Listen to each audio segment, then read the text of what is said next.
Europe 1, il est 6h49. Europe Matin. Omblin Roche et Alexandre Lemaire.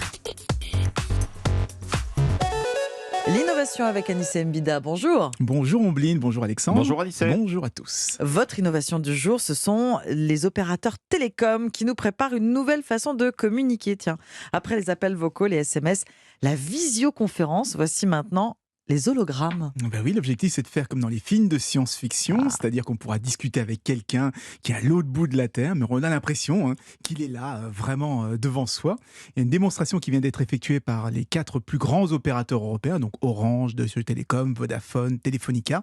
Alors, on est encore en phase de développement, rien ne sera commercialisé avant 1 ou 2 ans, mais ils sont persuadés de tenir la prochaine révolution en matière de communication. Pourquoi ? Parce que comme l'hologramme est en 3D, le contact visuel sera beaucoup plus naturel et on sera davantage immergé dans la communication. Donc ça devrait être plus agréable que nos visios Zoom, Teams et consorts. Alors comment on les visualise ces hologrammes ? C'est là le problème. Pour envoyer son image, sa propre image, c'est classique. On utilise son téléphone comme pour faire de la visio. Mais pour voir son interlocuteur en 3D qui flotte devant soi, il faut absolument porter des lunettes de réalité virtuelle. D'accord. Vous savez, celles qui sont capables de vous projeter une image dans le champ de vision. Et là encore, ils sont persuadés que dans quelques années, il y en aura partout.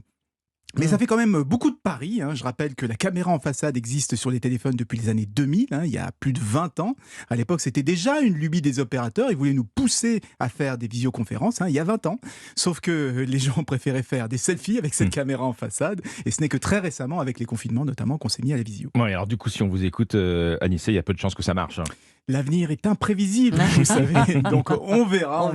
Je note simplement qu'on utilise de moins en moins son téléphone pour les communications en direct, un appel vocal ou un appel en visio. On privilégie plutôt les communications en décalé, vous savez, les mails, les SMS, WhatsApp. Pourquoi ?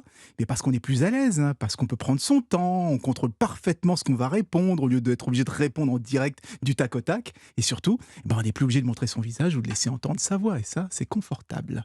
On attend, on patiente et on verra bien. Donc merci beaucoup Anissé Mbida, c'était l'innovation.